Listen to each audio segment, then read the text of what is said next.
Reporting live at UCSB this evening, Kelsey Gerckens. Reporting live in Oxnard, Kelsey Gerckens. Reporting live in Ventura, Kelsey Gerckens. Reporting live at Lake Casitas in Ventura County, Kelsey Gerckens. I have to say that this is an experience that I will definitely never forget. All right, Kelsey, ready? I'm ready. Here we go. Ready, hit it. If you look over here, the fire actually has jumped the freeway. Joe, since I last talked to you, things have changed a little bit out here. It's a lot windier than it was just 15-20 minutes ago. You can see the mud and rocks are still piled up across this house. The house full of mud.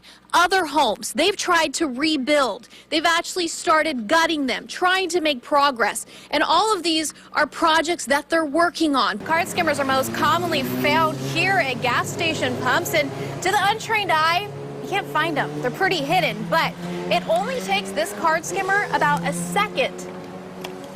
That's all it is, to take your credit card information. There were 28 people transported to the hospital in the crash, so they were sent to several hospitals all throughout the Ventura County area. Also, good to mention, there were 51 people on board the train and involved in this accident. Where I am standing used to be completely underwater. Right now, Lake Casitas is about 68 feet down from spill level. Joe and Stacey, I'm in the Solomar burn area, and if you look behind me, they are actually doing work here. We want to show you this shot because they're scooping mud and they're pushing water. This is the southbound side of Highway 101. We want to bring you back out here live, and you can see all of the mud. It is thick. My feet are in a good 2-3 inches of mud here. There was a Caltrans crew guy. He was working out here just a few minutes ago. While crews worked to clean up the damage December storm created, in January, the PCH was hit again. In this storm, powerful waves washed out this wall. To fix it, they had to place several boulders here. Beth and CJ, the lawsuit alleges that the University of California, Santa Barbara, that they failed to adequately protect victims and investigate sexual assault cases. Now, this morning, I talked to the woman who filed this lawsuit, and she tells me that she has been disturbed ever since this happened, and she wants to make sure that future rape victims are not treated the same way. So I'm not the strongest person, but with this tool, I can actually cut through the car. All right. Back in January, I was reporting live from this very same apartment complex after it was completely gutted by a suspicious blaze. Now, yesterday, they were in the process of rebuilding the apartment complex when it was allegedly set on fire again. But in order to get in on the action, you had to come to the spin room. This is where the networks were actually broadcasting their newscasts live. You can see them there in the background. Scott and I were here reporting live during the debate, bringing you the latest coverage. Now, the best part about the spin room is after the debate is over, this is where the candidates come to spin their story.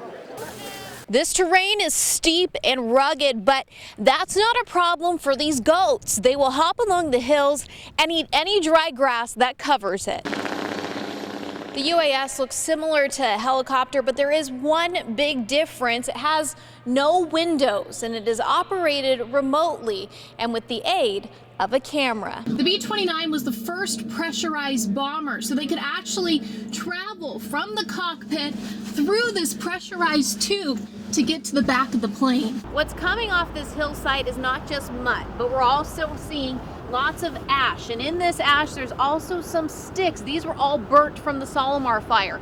The problem is when all this gunk gets in these drains, that's when they get clogged. Here's a great example of what happens when a drain is clogged. If you look here, just a few inches of water right here, but further deep, it is full of water, a good about a foot of water, and that's why cars can't drive through. Within a matter of minutes, there was enough rock and mud that came down the hillside to completely consume 10 homes. Many homes had the rock piled up to their rooftops. We have lots of new information this evening. There's a press conference that is actually going on right now, and in that press conference, they just announced that the man that was in the truck that was stuck on the train tracks, he was just arrested. This is one of the homes that was destroyed in a storm last winter, and here we are nearly a year later, and not much has changed. There is still the mud and rocks that fill this room with their personal belongings left behind. Beth and CJ, the 2006 2016 presidential election is still more than a year away, but this debate means a lot from the Republican candidates. For anyone coming to the Ventura County Courthouse this afternoon, the rally was definitely hard to miss. When filling up these sandbags, make sure that you only fill them up just about halfway. So that way, when you tie them off and lay them down, they lie flat. This is what's going to prevent mud and water from coming through. All of this drama started after some videos surfaced overnight on Instagram. But today, the Sheriff's Department says there is no credible threat and everyone is okay. Let's go ahead and take a look at some of those Instagram videos. Very latest at this hour is that one man is currently in surgery and he is in critical condition. Now, the stabbing happened here at 1:15 this afternoon, actually in this parking lot of this Taco Bell. And you can see behind me, it's still an active investigation. The two boys have until February 29th to complete all of these terms. That will be exactly 1 year from when this tragedy took place. The Ventura County Office of Emergency Services will have that voluntary evacuation order in effect from 6 a.m. to 6 p.m. But they're going to keep monitoring things like this back here. This is one of the barriers that they created, and they're going to keep an eye on the hillside. What they're going to be doing is they're actually going to be out here overnight and through tomorrow looking at the hillside, seeing if any debris is coming down. If it looks like it could be dangerous, that these homes and these residents could be in danger's way, that's when they would put a mandatory evacuation into effect. But as of now, tomorrow it will be voluntary. Reporting live in Camarillo Springs, Kelsey Gerckens, News Channel 3. I have to say that this is an experience that I will definitely never forget. I can tell you today, my entire body is sore from this flight, which I wasn't expecting. It was pretty intense, and these Blue Angel pilots are incredible. And as you're about to see, this experience was intense, exhilarating, and definitely jaw-dropping. All right, Kelsey, ready? I'm ready. Here we go. Ready, hit it. From 0 to 600 miles per hour, this is what it is like to take off with the Blue Angels. Nice work. Awesome. But before I got to enjoy this once-in-a-lifetime experience, it was off to the classroom, where I was taught some techniques that would help me breathe and fight what they called the G-monsters, which is when the force of gravity pulls the blood out of your head and you lose consciousness. A quick costume change and it is off to the tarmac. Remember, just fight the G-monster. That's when I get buckled in and introduced to my pilot, Captain Jeff Coos. Bring the lid down and get fired up and be ready to go. Once we were up, the real fun began. Rolling in. After a few successful fast rolls, slow rolls, and very tight turns, Captain Coos even let me help us speed up the jet to just below the speed of sound. All right, Kelsey, why don't you reach down to the throttles and you can push them all the way forward. On the left side, go ahead. Done less than 45 seconds up to the speed of sound. After that, we got to do one of my favorite maneuvers of the day, flying inverted over the Channel Islands, where I got to experience negative G's and take in a feeling of weightlessness. Awesome. Isn't that cool? You can relax if you want, let your arms hang. But the fun didn't end there. Now it is time to test my limits. High speed, so there's going to be a lot of G, so we're going to have to work hard all the way through the maneuver. Okay. Good leg squeeze, good abs, okay? Okay. You ready? Ready. All right, cool. Here we go. Squeeze your legs. Take a deep breath. Ready, hit it.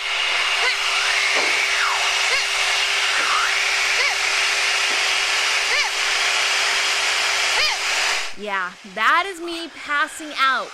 But in my defense, we just pulled 7.2 Gs while going nearly 700 miles an hour. I'll be all right. We're rolling. Yeah, that was incredible.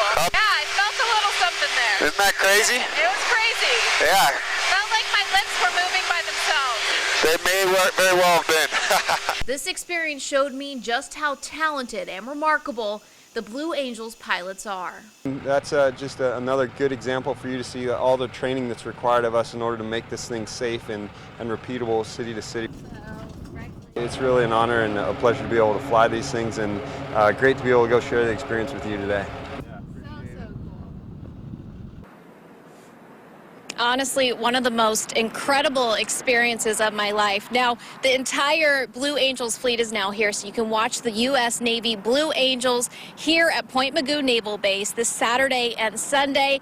They advise that you get there pretty early. The gates are going to be opening right after 8. The Blue Angels are performing at 3, but if you want a good seat, definitely come early. Bring a hat, bring sunscreen. It's going to be hot. Reporting live at Point Mugu Naval Base, Kelsey Gerckens for News Channel 3. 1, 2, 3. A 600-pound sea lion nicknamed Bubba is now on the road to recovery. Looking at the wound, it appears that it's pretty clean, pretty fresh. It did penetrate pretty deep, but I think this animal stands a good chance. It's emotional. We've been watching this seal for a while now, and just to see all of this happen, it's been pretty amazing. 4 days were rough, but tonight made it all worthwhile. But the journey to recover this massive adult male sea lion was not an easy task. More than a dozen volunteers from Channel Islands Marine and Wildlife Institute, as well as SeaWorld, spent more than 10 hours searching for Bubba, when finally he was spotted back in his favorite spot. Communicate on the radio, and again, after we dart this animal, stay back. Then teams on 3 boats equipped with nets worked for more than an hour and a half to catch him. It's the daylight is an issue, and because if we can't see this animal in the dark, we're going to lose him. Plus, it's dangerous for humans. But with the last glow of light reflecting on the water, the animal was captured and brought to shore. Once on land, SeaWorld team leader KEYT, along with veterinarian Samuel Dover, started evaluating Bubba to see what his injuries consisted of. Oh my gosh, look at that. Now, what that guy did with that gaff, or that knife, whatever it was, that's unacceptable. Unacceptable. This is wicked. This is really, really serious. And this was not coming out without our assistance. Do you think someone purposely did this? Oh yes, yeah. They don't accidentally blunder into these things in the middle of the ocean. Tonight, the fire is 85% contained and holding at 23 acres. Now, the fire started in the Ventura River bottom. This spot is known for a spot for the homeless men and women to set up camp and live in. And while investigators say this fire is human caused, they have yet to determine if it was an accident or if it was set on purpose. And while investigators look for that suspect, the homeless men and women that lived in this camp, they have lost everything they own. And now they're trying to figure out what to do next. Devastating. I was stunned. I didn't know what to do. I didn't know where to go. We have no place to go. Debbie Tate and her husband have spent the last few years living in the Ventura River bottom. Something happened and we became homeless, and we've been trying to get out of the rut, and it's hard to do, you know. Now it's really going to be hard. They were on their way back to camp when they heard the crackling sound of fire ripping through the brush near where they had set up camp, a place they call home. The fire just went from there to there, down where we are. It was just like this. It was a snap of your fingers, and it was gone. And the fire department wasn't there yet, you know. It was just gone. There's little squares where our tent used to be, and it's just gone. Within a matter of minutes, the fire consumed several acres, and the Tates lost all of their possessions. My daughter's pictures, you know, and I'll never get those back. You know, and she's in Washington now. Go. Okay.